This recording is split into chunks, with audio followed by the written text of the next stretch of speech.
નમસ્કાર વિદ્યાર્થી મિત્રો, ગુડ મોર્નિંગ. કેમ છો? મજામાં છો? ઓનલાઈન વિડિયો લેક્ચરમાં જય સર આપ સર્વ વિદ્યાર્થી મિત્રોનું હાર્દિક સ્વાગત કરું છું. ચેપ્ટર નંબર 3 ચાલવા મિત્રો આપણે હવે આગળ વધવાનું છે. આપણે મુક્ત પતનના કિસ્સા જોતા કે મુક્ત પતન હોય બરોબર, તો ત્યાં પ્રવેગ છે એ કેના જેટલો થાય? g જેટલો થાય. તો અચળ પ્રવેગી ગતિના જે ત્રણ સમીકરણ છે ત્યાં ખાલી a બરોબર શું પણ g સંજ્ઞા પ્રણાલી a બરોબર એકલો g ની plus or minus g.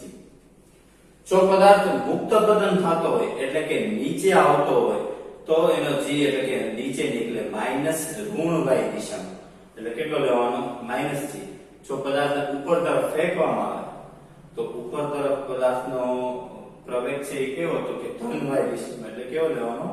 Plus g. આપણે ઉદાહરણ જોયા હતા, ત્રણેક જેટલા ઉદાહરણ બાકી રહ્યા હતા કારણ કે સમજવા પડે એવા છે. એમાંનું પહેલું 222 ઉદાહરણ નંબર 222. એક સ્થિર અવસ્થા એટલે સમજી જવાનું સ્ટાર્ટિંગ નો વેગ 0.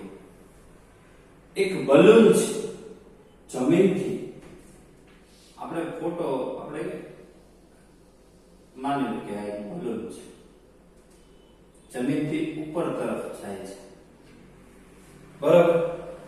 પ્રવેગ એને આપ્યો, સ્ટાર્ટિંગ નો પ્રવેગ એનો છે 1.25 મીટર પ્રતિ સેકન્ડ સ્ક્વેર. ઉપર ઉડવાની શરૂઆત કરે છે.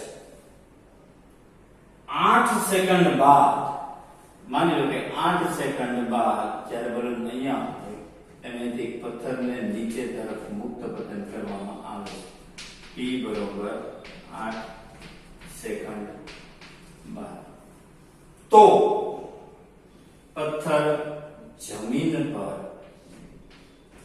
આવવા લાગતો સમય કેટલો? સમજો કે બલૂન છે એ જમીનથી ઉપરની દિશામાં જાય છે.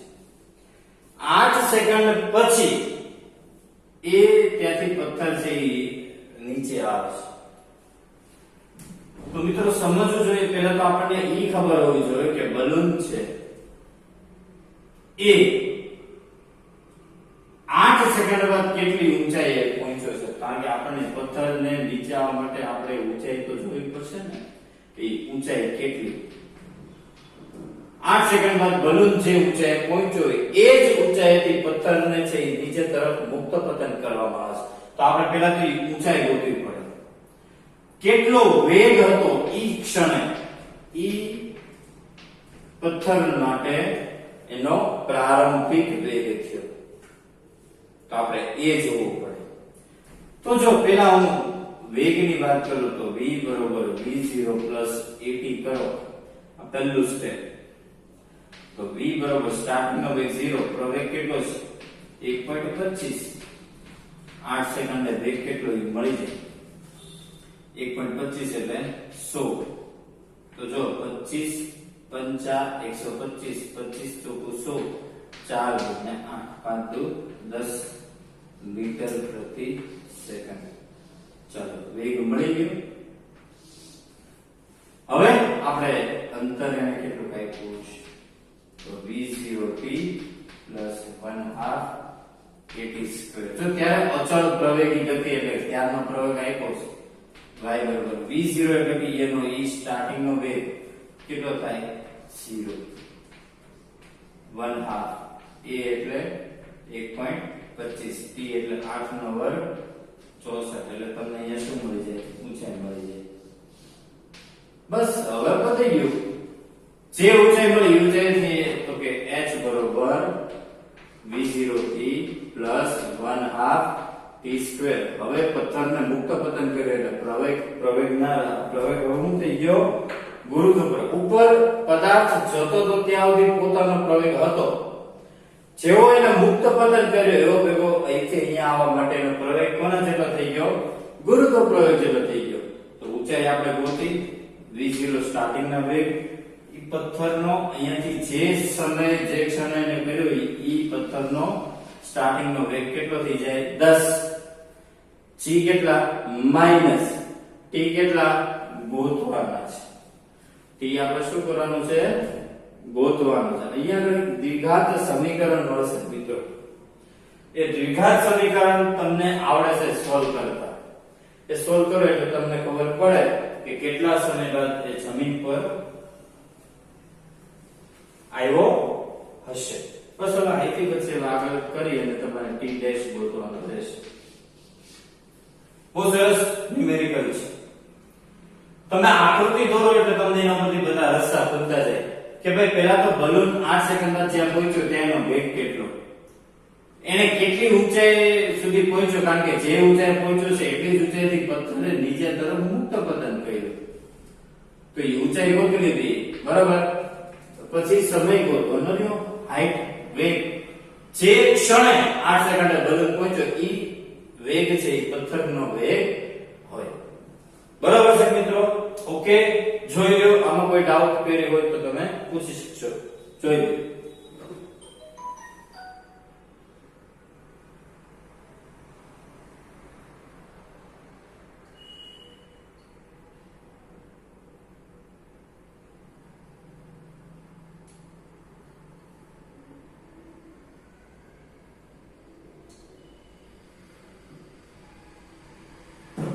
ओके चार नेक्स्ट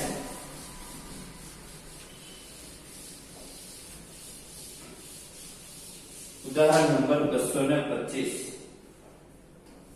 225 अगेन आमा जे મિત્રો આકૃતિ બનાવશે એટલે તમારું કામ ઘણું સરળ થઈ જશે રકમ શું છે એક બલૂન 12 મીટર વેગનો આપ્યો છે 12 મીટર પ્રતિ સેકન્ડના વેગથી નિયમિત રીતે ઉપર તરફ જઈ રહ્યો છે બલૂન 81 મીટરની ઊંચાઈએ છે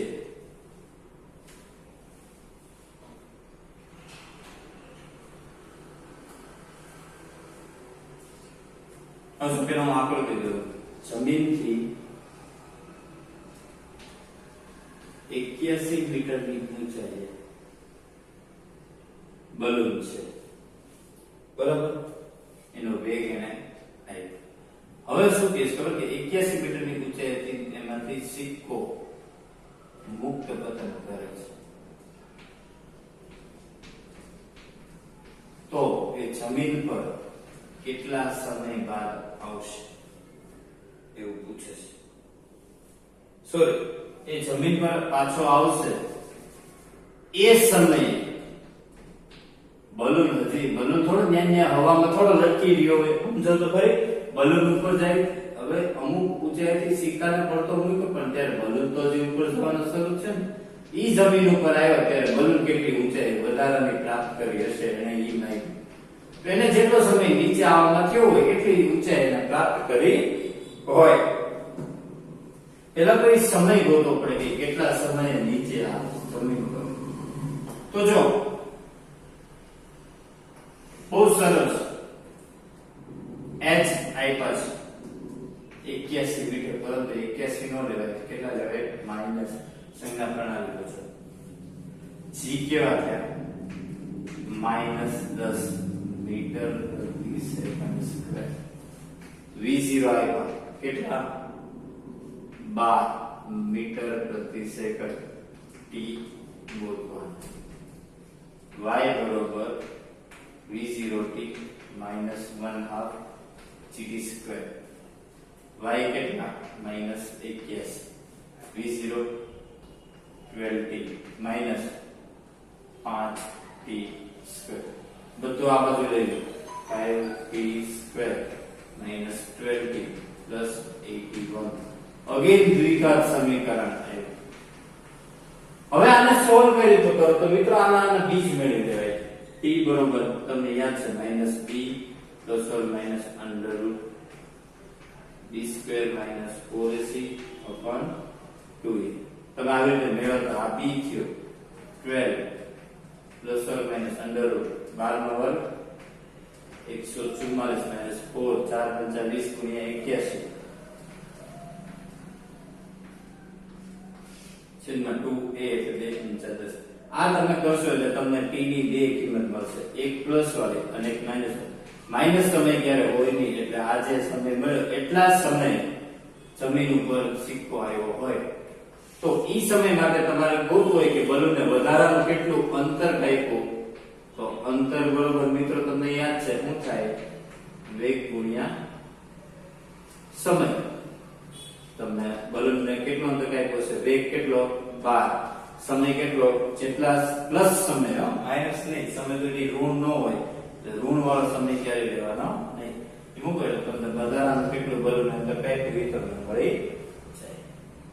જો સરળ છે પણ લોજિક છે એટલે આની સીટીપી જ્યારે કરો ત્યારે તમારે આ પ્રોપર તમારે પેલા સમજવું પડે. આકૃતિ દોરશો એટલે બધું સરળ છે. સિમ્પલ લોજિક છે કે 81 મીટરે પથ્થરને મુક્ત પતન કરવામાં આવે તો પથ્થર 81 મીટરે તો હતો જ, ત્યારે એનો વેગ હતો. હવે જમીન ઉપર જે સમય આવ્યો એટલા સમયમાં બલૂન ક્યાંક ઉપર ગયો હોય તો અંતર બરોબર વેગ ગુણ્યા સમય.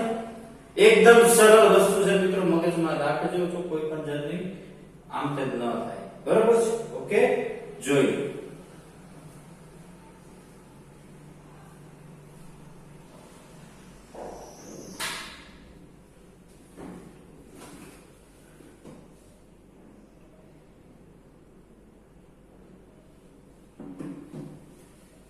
So, coming to the next.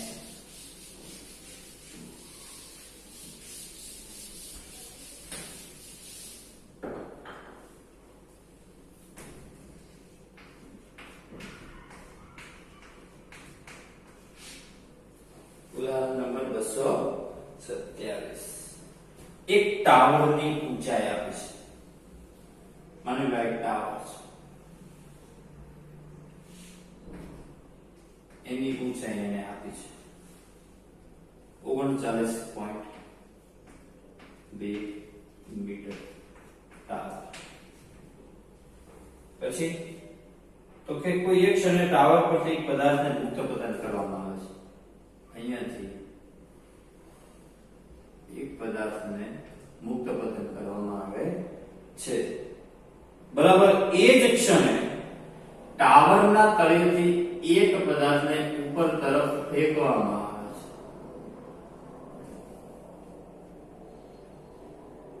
અને એ પદાર્થનો વેગ એને આપ્યો છે 19.6 મીટર પ્રતિ સેકન્ડ. આનો સ્ટાર્ટિંગ નો વેગ કેટલો હોય 0. આને કઈ વેગથી ઉપર તરફ નાખ્યો.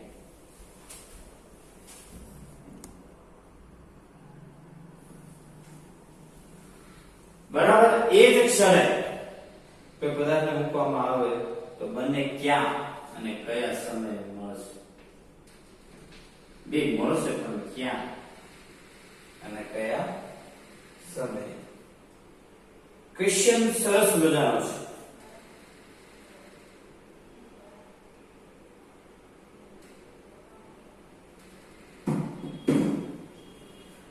ફરીવાર એક ટાવર પરથી આ પદાર્થ નંબર 1 અને પદાર્થ નંબર 2.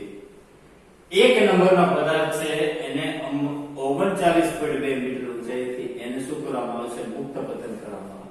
એ જ ક્ષણે સમય સરખો છે. આ પદાર્થને આટલા વેગથી ઉપર તરફ ફેંકવામાં આવે છે.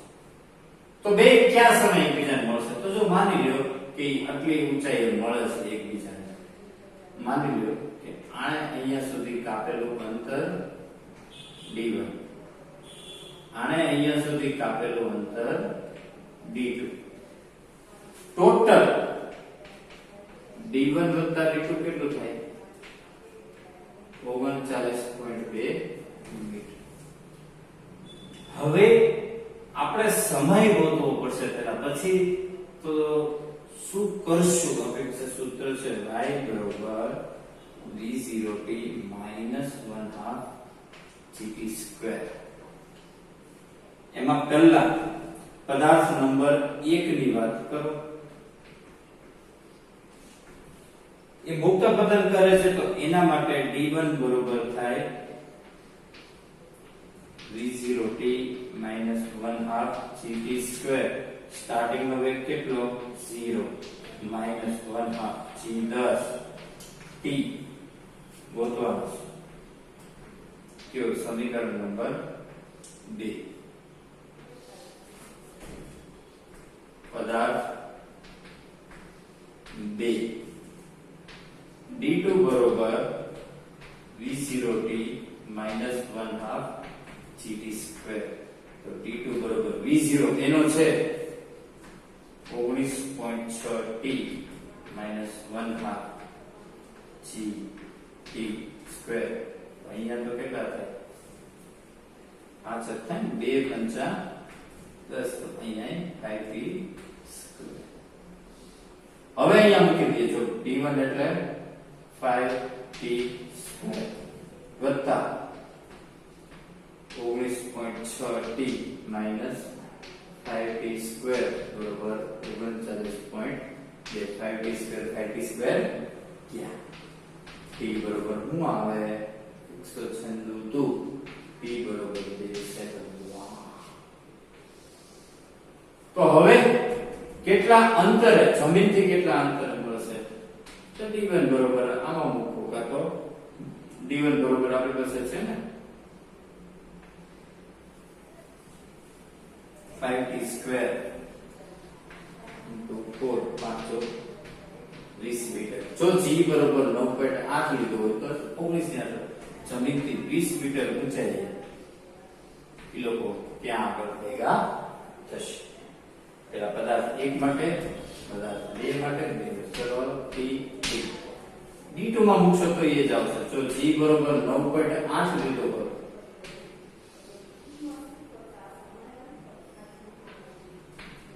અહીંયા ફેરવો બરાબર છે મિત્રો જો આકૃતિ છે એ તમે જેટલી સારી દોરશો તમે જેટલું સિચ્યુએશન ને સમજશો એટલી તમને મજા આવશે ચેપ્ટર એવું છે મિત્રો આકૃતિ ઉપર આ બધી વસ્તુ છે તમારી ઇમેજિનેશન છે તમારી અંદરની કલાત્મક શક્તિઓ છે કે જેના ઉપરથી તમને ખબર પડે કે આ દાખલા મારે આ રીતે કરવાનો દાખલે રીત ફેર થશે બરાબર સમજાણું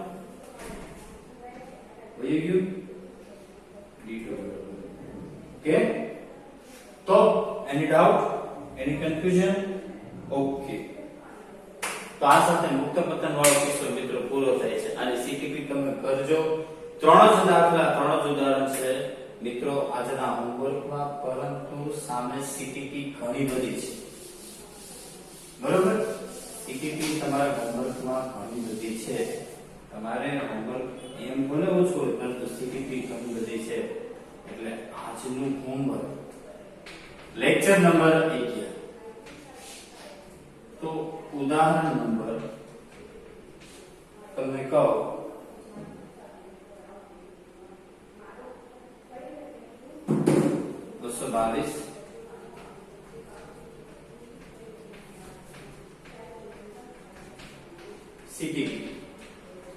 સીટીપી મિત્રો બધી પૂરી કરવાની છે અને હવે એક્ઝામ આવે છે મિત્રો ખાસ ધ્યાન રાખજો એક્ઝામમાં તમને કહેવામાં આવશે ચેપ્ટર નંબર 2 આપણે આખું રાખ્યું છે ચેપ્ટર નંબર 3 થશે મિત્રો જેટલું ચાલ્યું છે ત્યાં સુધીનું બધું પરંતુ તૈયારી તમારે સારામાં સારી રીતે કરવાની સીટીપી બધી જ મિત્રો ગણવા છે જો તમને એક્ઝામ છે એટલા માટે આપણે ઓછું રાખીએ છીએ પણ સારામાં સારી રીતે તૈયારી કરવાની છે નો આવડે કંઈ પણ ડાઉટ હોય કંઈ પણ કરી તો મિત્રો તમે તમારા ડાઉટ અમને મેસેજ દ્વારા અથવા ફોન કરીને તમે અમારી પાસે સોલ્વ કરાવી શકો છો સારામાં સારી રીતે ભણવાનું છે એક્ઝામની પ્રિપરેશન કરવાની છે તૈયારી સારામાં સારી જોશે મિત્રો પછી પાછળ દિવાળી આવે એની રજાઓ છે પણ એમાં આપણે આપણું ભણવાનું બગાડવાનું નથી બહાર નથી નીકળવાનું ઘરે રહેવાનું છે સુરક્ષિત રહેવાનું છે તો આવતા લેક્ચરમાં મળીએ મિત્રો ત્યાં સુધી સુરક્ષિત રહ્યો સ્વસ્થ રહ્યો મસ્ત રહ્યો હંમેશા તમારી સાથે છું થેન્ક યુ વેરી મચ જય હિન્દ જય ભારત થેન્ક યુ